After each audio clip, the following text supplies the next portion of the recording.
Motivate me Rahul के नए episode में आप सबका स्वागत है। I welcome you to the new episode today of motivate me Rahul and as you guessed I am Rahul. क्या चाइना यूनाइटेड स्टेट्स के साथ युद्ध की प्रिपरेशन कर रहा है? Is China preparing for war with the United states? अब शुरू होने के पहले ही मैं आपके साथ एक इमेज शेयर करना चाहता हूं। चलिए 5 सेकंड के लिए इमेज देखिए। 1, 2, 3, 4, 5। कुछ समझ में आया? नहीं समझ में आया? कोई प्रॉब्लम नहीं, मैं आपको एक और इमेज दिखाता हूं। इसको भी पूरे 5 सेकंड के लिए देखिए। 1, 2, 3, 4, 5। नहीं समझ आया? चलो एट लास्ट एक और इमेज आपको मैं दिखाई देता हूं। यह भी 5 सेकंड का है, अच्छी तरह देखिएगा। 1, 2, 3, 4 और 5। अब गेस कीजिए ये क्या है। अगर नहीं समझे तो मैं बता देता हूं। ये जो फिगर ओरिजिनली मैं आपको दिखाया था, दिस इज एन आउटलाइन। ये एक आउटलाइन है एक यूनाइटेड स्टेट्स एयरक्राफ्ट कैरियर का। और ये आउटलाइन कहां पे पाया गया? तो सब पिक्चरों में द सोर्स इज मैक्सार। और मैक्सार क्या है? मैक्सार एक सैटेलाइट कंपनी है जो यूनाइटेड स्टेट्स के लिए काम करती है, और उन्होंने ये इमेजेस प्रेजेंट की हैं। तो कहां मिली हैं ये आउटलाइन कहां मिला है? Outline of US aircraft carrier. क्या ये यूनाइटेड स्टेट्स में मिला है? जी नहीं। और मैं अभी पढ़ के आपको बता रहा हूं कहां मिला है। ये मिला है रूक्वांग एरिया ऑफ जिंगजैंग तलामकान डेजर्ट। कहां पे? चाइना में। अब ये बताइए, आपको क्या लगता है एक एयरक्राफ्ट कैरियर, वो भी यूनाइटेड स्टेट्स का एयरक्राफ्ट कैरियर का आउटलाइन चाइना के डेजर्ट में क्या कर रहा है? मोर इंटरेस्टिंग बात यह है कि ये जो एयरक्राफ्ट कैरियर है ना, इसका डिजाइन हू बहू यूनाइटेड स्टेट्स एयरक्राफ्ट कैरियर से मिलता है जो 7th फ्लीट में है। और 7th फ्लीट की यूनाइटेड स्टेट्स की एयरक्राफ्ट कैरियर हैं कहां? ये है वेस्टर्न पैसिफिक में। कहां पे? ताइवान के पास। तो चाइना भली बात ही जानता है कि अगर उसे ताइवान पे अटैक करना है तो उसको अमेरिका से भी डील करने होगा।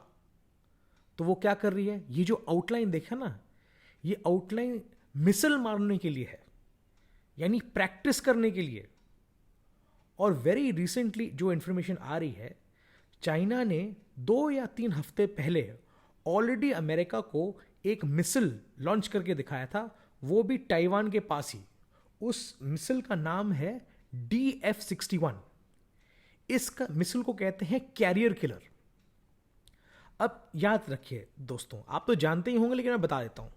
एक एयरक्राफ्ट कैरियर और कुछ नहीं होता, बहुत ही सब्सटैंशियल रंग का एक क्या कहते हैं, एक पूरा वॉर फ्लीट होता है बाय इटसेल्फ। यानी इससे प्लेन्स टेक ऑफ कर सकते हैं, अटैक हो सकता है, सब कुछ प्लानिंग की जा सकती है। तो क्या प्लान है? Very simply, China is preparing for war. Taiwan पे अटैक इमिनेंट है, शायद 6 महीना 1 साल। और पूरे के पूरे चाइनीज इंटेलिजेंस ये जानती है, और चाइना भी ये जानता है, कि अगर उनको रोकने के लिए कोई स्टेप इन करेगा तो वो होगा यूनाइटेड स्टेट्स का 7th फ्लीट।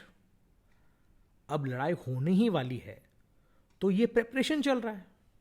इमेजिन कीजिए, चाइना के डेजर्ट में यूनाइटेड स्टेट्स की एयरक्राफ्ट कैरियर का डिजाइन, और किस चीज के लिए इस्तेमाल कर रहा है? उसको मिसाइल मारने के लिए प्रैक्टिस की जा रही है कि उसको डुबोएंगे, how to sink the thing. This is a very concerning matter. तो जैसे मैंने आपको कहा था अपने मेरे पहले वीडियो में, ये बहुत ही डिस्टर्बिंग डेवलपमेंट्स हैं और हम उसको फॉलो कर रहे हैं। शायद ताइवान का समय बहुत कम है, क्योंकि अगर दुनिया अभी भी नहीं उठे तो ये तो कंफर्म्ड है कि चाइना ताइवान को ओवरटेक कर लेगा बाय फोर्स।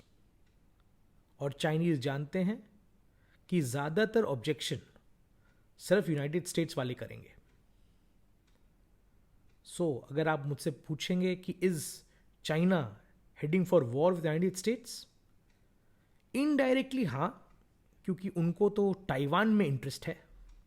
तो बट ताइवान को अटैक करोगे तो अमेरिका घुसेगा, अमेरिका घुसेगा तो शायद उसके एलाइज भी घुसेंगे, और शायद this is the beginning of world war. ये वीडियो देख के ज़रूर बताइएगा कि आपको क्या लगता है। आई thank you for watching my video. Please comment ज़रूर कीजिएगा, सब्सक्राइब कीजिएगा, और मुझे बताइएगा कि आपको क्या लगता है, क्या चाइना सचमुच में अमेरिका के साथ युद्ध करेगा। Thank you.